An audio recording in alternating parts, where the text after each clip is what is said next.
अभी रिसेंटली राम मंदिर बन के रेडी हुआ है एंड पीएम नरेंद्र मोदी ने उसमें प्राण प्रतिष्ठा करी, जिसके बाद से ही लेफ्ट विंग राम मंदिर को टारगेट करने लग गया कि राम मंदिर एक पॉलिटिकल एजेंडा है। मेन मुद्दे जैसे कि GST, inflation, economy, unemployment, GDP और मणिपुर से बचने के लिए। तो चलिए दोस्तों, Ram Janmabhoomi actually belongs to Hindus. It's all Hindu only. We are all Hindu and we are supporter of Hindu. And the fifth chapter of the Commission's report, I started by saying two things. One is, Bhagavad Gita says, धर्म के नाम पे कई लोग बहुत सारे जुल्म करते हैं। या कुछ जितने भी कोर्ट के दस्तावेज है वो इस बात को बताते हैं कि There are a lot of people have come to me saying, although Portuguese is not journalism, it's activism. I say with उन शब्दों को सुनकर आपको बहुत अजीब लगेगा। इतना अजीब कि आप कहेंगे कि आफा खानम शेरवानी की आज दिवाली हो गई है। ये शब्द है आपकी स्क्रीन के सामने। हम भारत के लोग भारत को एक It's being seen as the start of his election campaign. Billions attended celebrating the temple's New Delhi. She's a journalist and a senior editor in news organisation The Wire. Many thanks for joining the program.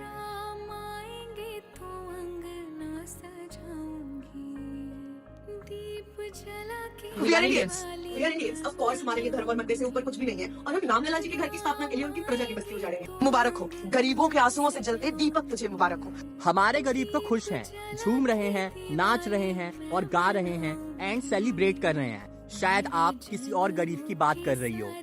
ये लोग कह रहे हैं कि government Manipur conflict पे fail हो गई and government Ram मंदिर बनवा रही है ताकि मणिपुर कॉन्फ्लिक्ट से माइंड डाइवर्ट करा जा सके। ये बात है तब की जब कुकीज और नागा ट्राइब ने मणिपुर में मीठी हिंदूज को SC/ST रिजर्वेशन मिलने के अपोज में दंगे शुरू कर दिए थे। बात सिर्फ SC/ST रिजर्वेशन की थी ही नहीं, एक्चुअली मणिपुर में 238 किलो हेरोइन ड्रग्स पकड़े गए, जिनकी इंटरनेशनल मार्केट में कॉस्ट थी 1785 करोड़। एंड इसके अलावा 2021 से 2023 के बीच मणिपुर में म्यांमार से 22,000 इलीगल इमिग्रेंट्स घुसे। State government and central government ने मणिपुर में इंटरनेट बंद कर दिया एंड लगातार कर्फ्यू लगाए जा रहे हैं। इसके अलावा 60,000 सेंट्रल फोर्सेस मणिपुर को प्रोटेक्ट कर रही हैं। सेंट्रल गवर्नमेंट ने मणिपुर को 101 करोड़ का फंड अलॉट कर दिया था रिलीफ एंड रिहेबिलिटेशन के लिए। इसके अलावा 4 मई को retired IPS officer Kuldeep Singh को सिक्योरिटी एडवाइजर भी अपॉइंट कर दिया गया था। इसके अलावा 7 मई को IAS ऑफिसर विनीत जोशी को चीफ सेक्रेटरी अपॉइंट कर दिया था एंड मणिपुर में अभी तक 15 से ज्यादा मीटिंग हो चुकी है सेंट्रल फोर्सेस, गवर्नमेंट, ट्राइब्स और पॉलिटिकल लीडर्स के बीच में।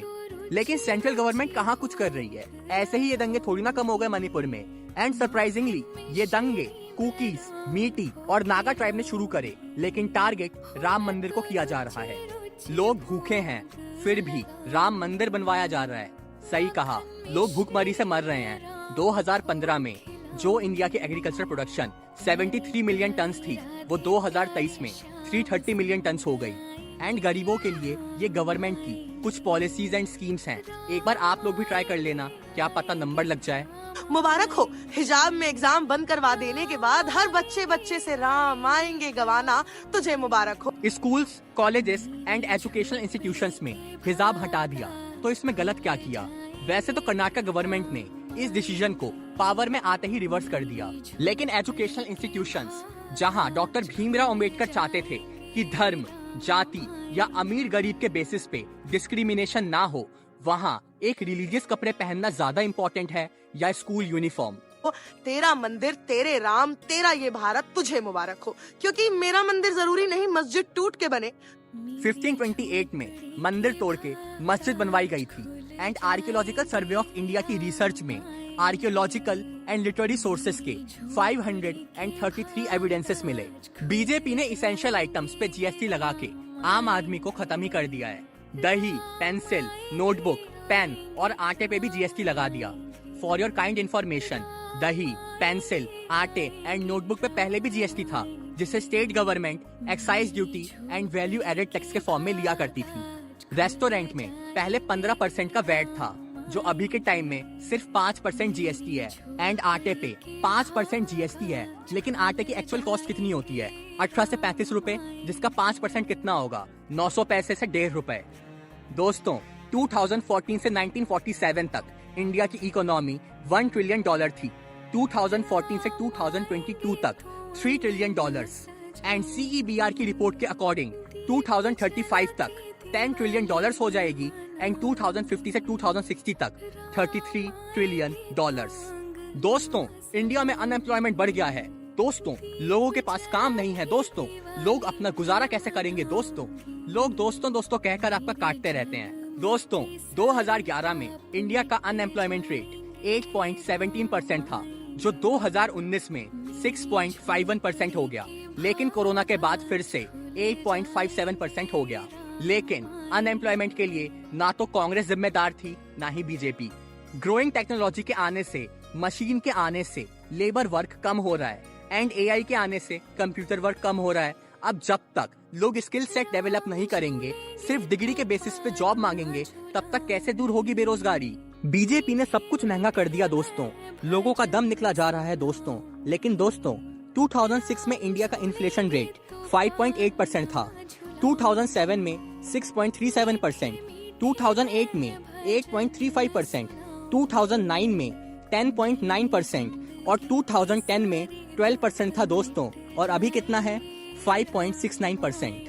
गोरी मीडिया और चाटुकार लोग सिर्फ 95% प्रोपेगेंडा फैलाते हैं दोस्तों। सही बात है, लेकिन एक बात, इन आर्टिकल्स पे भी नजर मारिएगा, ये सिर्फ लास्ट 2 से 3 सालों के लव जिहाद के केसेस हैं।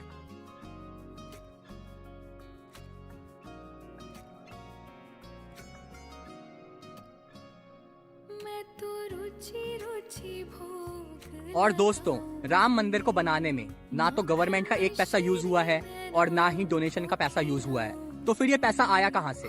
अप्रॉक्स 3600 करोड़ की डोनेशन मिली राम मंदिर को, एंड इस पैसे को राम मंदिर ट्रस्ट ने 3 banks, state bank of India, Punjab national bank and bank of Baroda में डिपॉजिट कर दिया। एंड इसकी इंटरेस्ट इतनी ज्यादा है कि इस पैसे से राम मंदिर की कंस्ट्रक्शन करी जा रही है।